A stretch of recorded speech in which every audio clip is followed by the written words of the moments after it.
Hello guys! Good afternoon! So today is another day, another vlog ulit. Charot!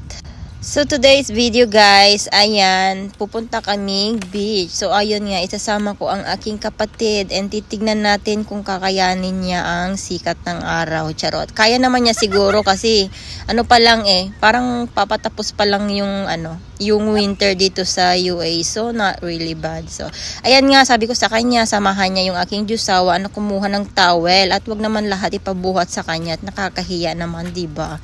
So ayan nga guys, nandito pa lang kami, tinatakpan na niya yung mukha niya ng towel. Sabi ko nga magdala din ng sombrero kung sabi niya ayaw niya. Nahihiya kasi siya Nakausap-usap nga yan siya minsan nung jusawa ko.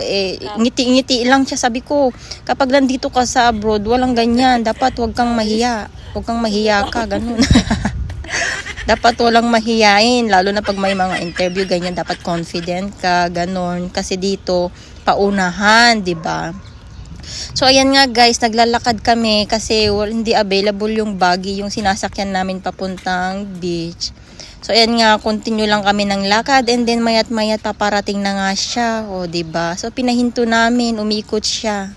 So ayan, tara guys, mag-beach tayo. So I'm kinda excited guys kasi papalapit na naman ang summer dito sa UAE, which is I love it. Kasi magiging pantay-pantay na naman ang aking kulay, which is tan, diba?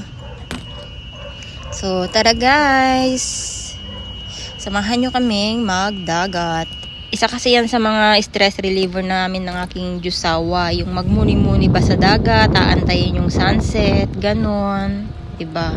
So isa din yan sa mga nagustuhan namin sa isa't isa. At gawa nga nung mahilig kaming magpaitim. Kaya pansin nyo kadalasan kung may apam kayo, expected nyo lagi kayong nasa dagat. Or nasa pool, diba? Nagpapaitim. So, yun nga guys, ayan, anyway, nandito na nga kami. So, bago nga pala kami pumasok sa may private beach, so kailangan namin ilag yung aming room number at kung saang hotel kami nag-i-stay. So, ayan nga guys, super bongga. Ang ganda ng panahon, diba? So bale, doon kami sa may pinakadulo, doon sa may bandang walang mga tent kasi ayon ng jusawa ko yung may shade. Ayan. So ayan nga guys, nandito na kami. So bale, pinaupo ko yung kapatid ko doon sa may shade kasi syempre alam ko naman na ayaw niyong umitim. So ayun, sabi ko magmuni-muni ka diyan. Syempre ayaw niyang maarawan, ayaw niyang umitim. Kaya pinaupo ko doon siya sa may shade, di ba? Sabi ko mag-enjoy ka dyan, mag-relax, magmuni-muni ka, ganon. Kasi pag once na may trabaho ka na, bibihira na lang to pag diba? So ayan guys, tara beach tayo. Nakaka-relax So sobrang happy nga ako guys kasi finally guys, magsa-summer na dito sa UAE. Kasi since winter guys, never akong pumunta sa tubig. Oh my god, parang nag-iilo ang lamig. Lamigin kasi ako guys. So anyway, yan lang muna ang ating video guys. Thank you for watching. So ayan, I'm excited to get tan ganon. Gustong gusto ko kasi yung kulay ko is pantay-pantay guys. I mean, all tan ba? Diba?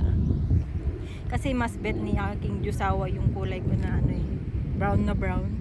Morena. So yun lang guys. Bye. Thank you.